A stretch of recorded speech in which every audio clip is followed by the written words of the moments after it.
Dans cet épisode, nous allons voir la configuration et vérification du routage statique Network Route et la route statique par défaut, Default Static Route. Ok, voilà la topologie à configurer. Ici, nous avons branche. Tout ça là, ça c'est la branche. Donc tout ça, ça c'est le réseau de la branche. Maintenant, nous avons la direction générale. Voilà le réseau de la direction générale. Maintenant, ça c'est le fournisseur d'accès Internet qui interconnecte la direction générale et la branche. Ok. Donc, maintenant, lui, ce routeur, il sera le serveur DHCP du département management. Ça c'est le département management.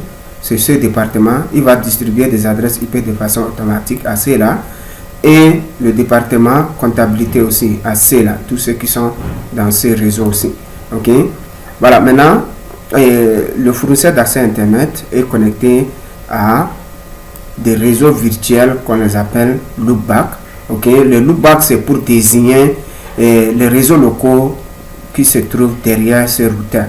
Donc, si on ne veut pas mettre des topologies, c'est-à-dire mettre des switches derrière le routeur comme ça pour créer un réseau local, on peut simuler ça par une interface loopback pour dire c'est le réseau local qui est derrière. Donc le fournisseur d'accès Internet est connecté à des réseaux locaux.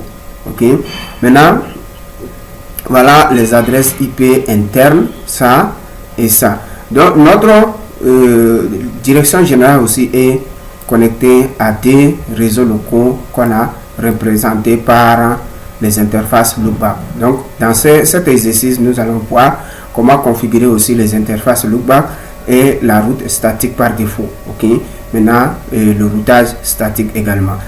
Il y aura la configuration de DHCP sur le routeur ainsi que le serveur DHCP simple. Celui-là, il sera serveur DHCP de ce département, la direction générale. Ok.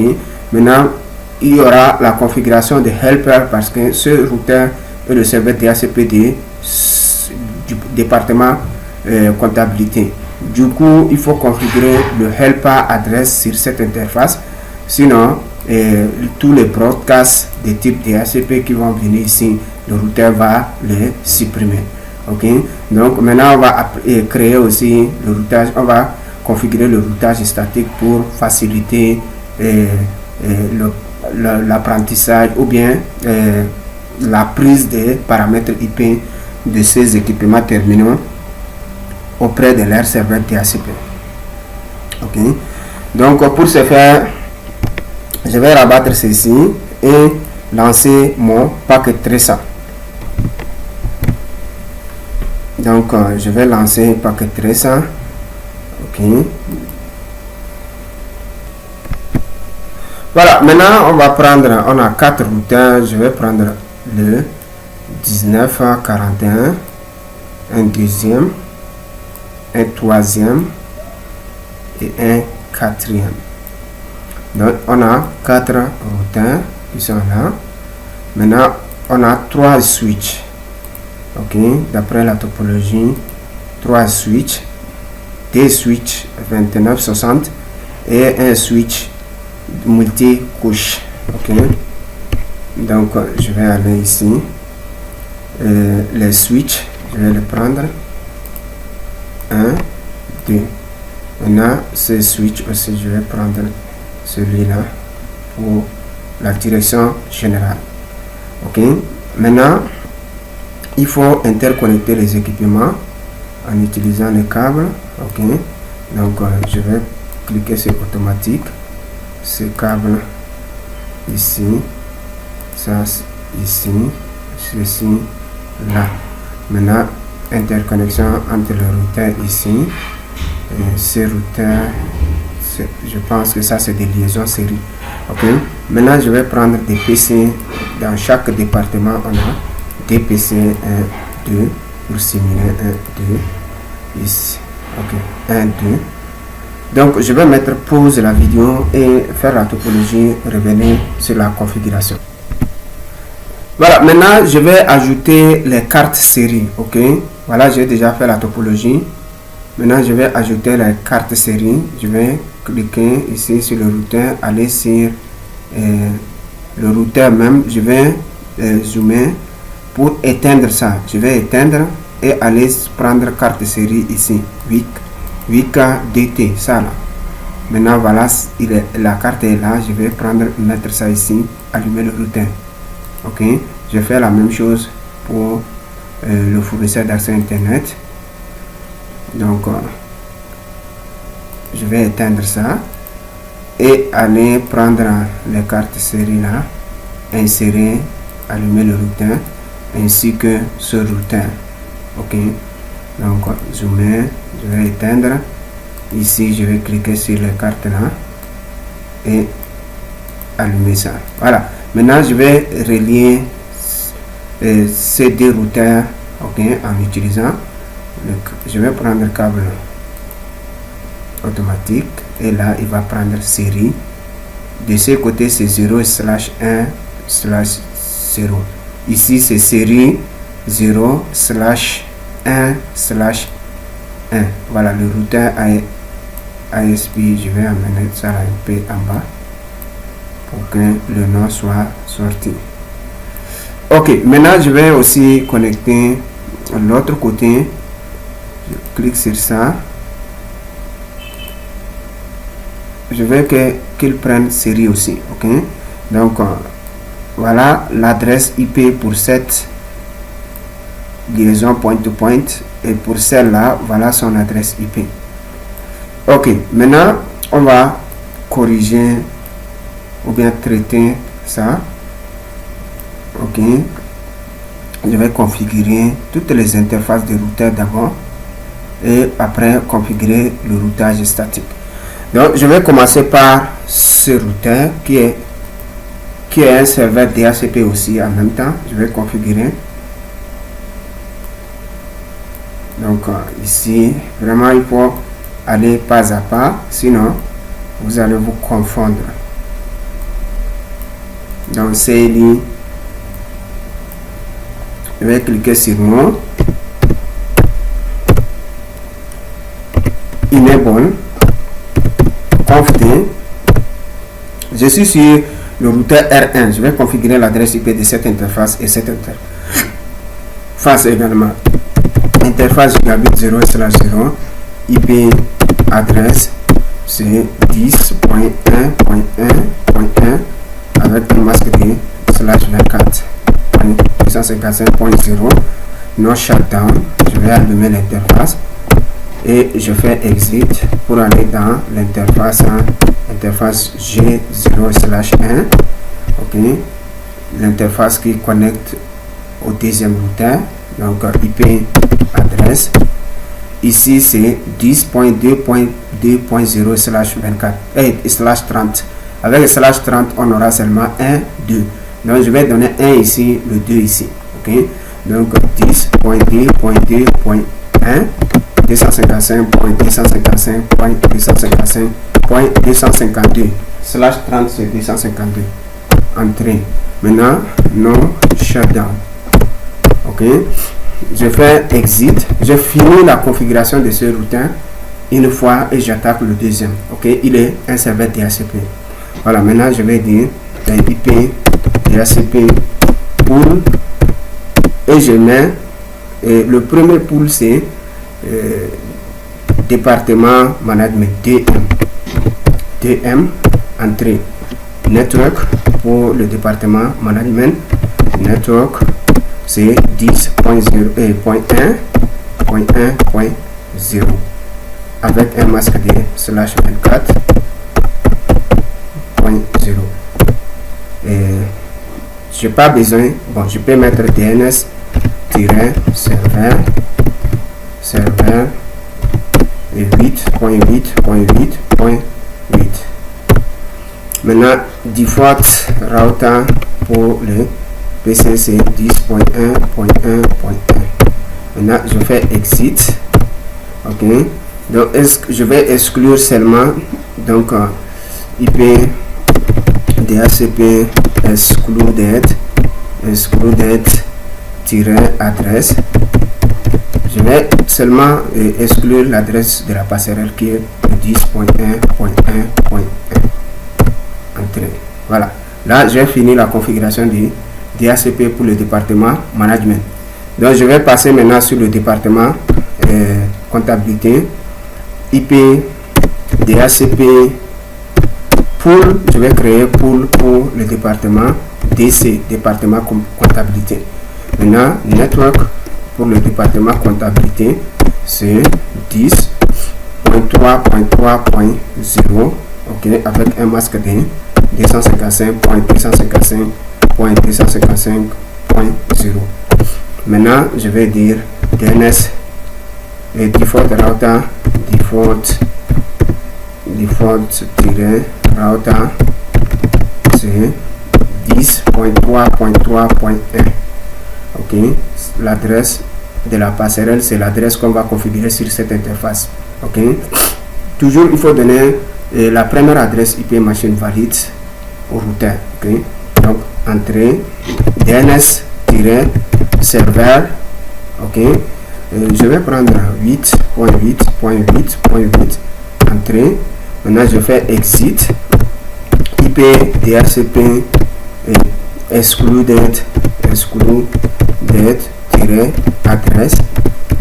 adresse, je mets l'adresse de la passerelle qui est 10.3.3. Ici, bon, je vais exclure 1 à 10.3.3.50 par exemple, ou bien 49. Ok, entrée, end. Donc, je vais sauvegarder ce routeur. Ok, maintenant, je vais configurer le deuxième routeur. Ces interfaces. Ok, conf, je vais sortir d'ici. Ce routeur, j'ai fini. Je viens sur le deuxième routeur. Ok, voilà, je vais diminuer ça. Ok.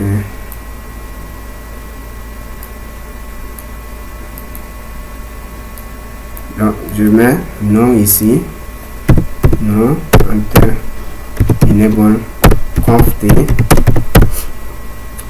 Donc, je vais configurer cette interface et cette interface ainsi que cette interface, les trois interfaces. Donc, interface gigabit 0/1 qui va vers ce côté-là d'abord, et après celle-là, et après celle-là. Entrée, IP, adresse, 10.2.2.2. L'autre a pris 1. Donc 255.255.255.252. Entrée, no shutdown.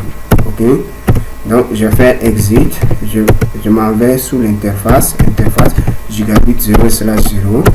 Et IP adresse 10.3.3.1 avec un masque de /24.0 no shutdown. Ok, ça c'est le LAN du département comptabilité. Maintenant je fais exit. Voilà, pour configurer la liaison série, il faut voir l'identifiant de cette interface série. Donc c'est interface série, je mets S0/1/0. C'est ça qui m'indique là-bas. SE qui veut dire série. Soit on peut mettre SE comme ça, ou bien S seulement. Ça ne fait rien. Donc je vais mettre SE. Ok. Et là, je fais entrer IP adresse le 1.1.1.2. Donc nous, on va prendre le 2. Le fournisseur d'accès Internet prend le 1. Les /30, on a seulement 1, 2. Donc le fournisseur prend 1. Nous, on va prendre 2. De ce côté aussi, c'est un /30. Le fournisseur va prendre 1. Nous, on va prendre 2. Ok. Le masque, c'est 255.255.255.252. Entrée. Et end. Ce routeur, j'ai fini sa configuration. IP. Maintenant, je ferme ça là. J'attaque le fournisseur d'accès Internet. Ok. Donc, agrandir un peu comme ça.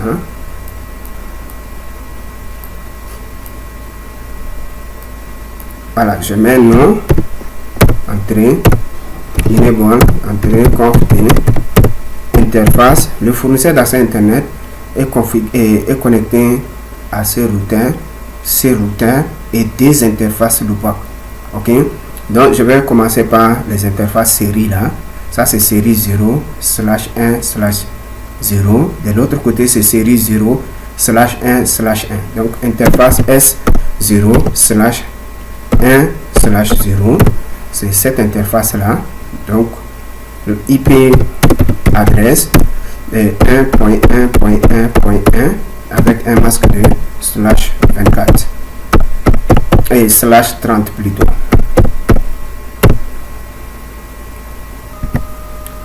Maintenant je fais non shutdown pour cette interface, non shutdown. Ok, maintenant ici je n'avais pas allumé cette interface. Je reviens un peu en arrière sur ça là. Conf T, ça c'est le routeur. Ces routeurs là, quand j'étais sous cette interface et que j'ai configuré l'adresse IP, j'ai pas allumé l'interface. Ok, donc je vais aller sous l'interface là, conf T, interface S0/1/0 et je vais taper la commande no shutdown pour allumer. Ok, donc end, parce que quand j'ai allumé ici avec la commande no shutdown, celle-ci était restée toujours éteinte et tout de suite j'ai compris que je n'avais pas tapé la commande no shutdown sur cette interface. Ok, donc je suis toujours sur mon ASP, le routeur ASP. Comme j'ai déjà allumé son interface avec la commande no shutdown, je vais faire maintenant exit et je vais rentrer dans la deuxième interface qui est interface S0/1/1. IP adresse et c'est le 2.2.2.1 255.255.255.252. ok, entrée non shutdown. Maintenant je vais configurer, je fais exit, je vais configurer les interfaces loopback. Les interfaces loopback représentent des réseaux locaux. Ok, ça simule les réseaux locaux. Quand on ne veut pas faire une topologie comme ça, là on peut simuler par les interfaces loopback. Donc le niveau CCNP, CCIE, ok, les niveaux professionnels et experts, on n'utilise pas des diagrammes comme ça, des topologies où il y a des PC et autres. Généralement on représente le réseau local par des interfaces loopback. Ok, donc pour configurer une interface loopback c'est facile, on met interface et puis loopback, LO pour dire loopback. Ok, donc comment ça se crée loopback? Voilà, quand je vais mettre point d'interrogation, vous allez voir, voilà, loopback.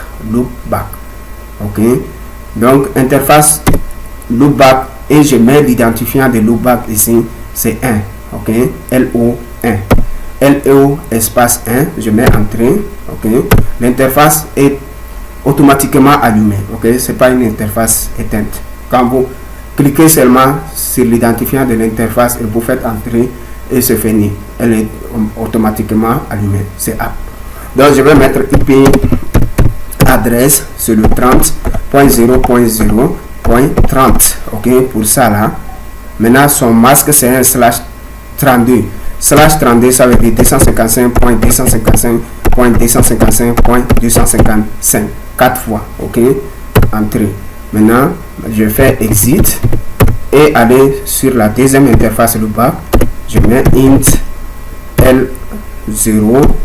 ok, loopback LO. ok, espace 2, entrée, IP adresse le 40.0.0.40 avec le masque /32.255.255.255 entrée et je fais end. Le routeur, le fournisseur d'accès internet est terminé sa configuration. Maintenant je vais attaquer la direction générale. Ok, configurer la direction générale. La direction générale. Donc je vais mettre nom ici, no, entrée, enable, conft, interface. Je vais configurer cette interface série 0/1/0. Donc interface S, interface espace S 0/1/0. Entrée, IP adresse, le 2.2.2.2. De l'autre côté, on a donné 1, donc lui va prendre 255.255.255.252. Ok, entrée. Je vais taper la commande no shutdown pour allumer. Ok, maintenant je fais exit et aller sur cette interface là qui va vers mon réseau local. Ok, donc interface G0/0, IP adresse, c'est l'adresse IP de ceci là. Je n'avais pas mis, je vais mettre ici, donc 5, 6, ça doit être 3, le 3 est ici, 4, ça va être 4, 10 points, donc 10.4.4.1 avec le masque de /24.0. ok, je vais rapidement checker c'est combien. Ici c'est 10.4.4.0/24. ok, ça c'est bon. Ok, voilà. Maintenant je vais taper la commande no shutdown pour allumer l'interface. No shutdown, ok, pour allumer l'interface. End et WR pour sauvegarder. Maintenant je vais configurer ce serveur DHCP comme DHCP pour cela. Ok, donc le routeur c'est bon, tous les routeurs c'est déjà configuré avec le, voilà, il reste les interfaces loopback de celui-là. Donc lui il a des loopback aussi. Donc je vais aller sous les interfaces, conf t, oh shit, conf t interface loopback, c'est 0, non, L0 pour dire interface loopback 0, et son adresse IP c'est 10, IP add 10.5.5.5 avec un masque de /32 255.255.255. entrée, et puis interface L1 pour dire loopback 1, IP adresse de 10.6.6.6 avec un masque de /32 qui est 255 4 fois. Entrée. Donc end, je vais sauvegarder le routeur. Ok, voilà, maintenant j'ai configuré les adresses IP, les interfaces, toutes les loopbacks, le serveur DHCP de ceci. Maintenant je vais configurer ce serveur DHCP avant de faire le routage. Ok, donc voilà, on va dans l'épisode prochain que je vais configurer celui-là comme un serveur DHCP et le routage statique. Merci de m'avoir suivi et à tout à l'heure.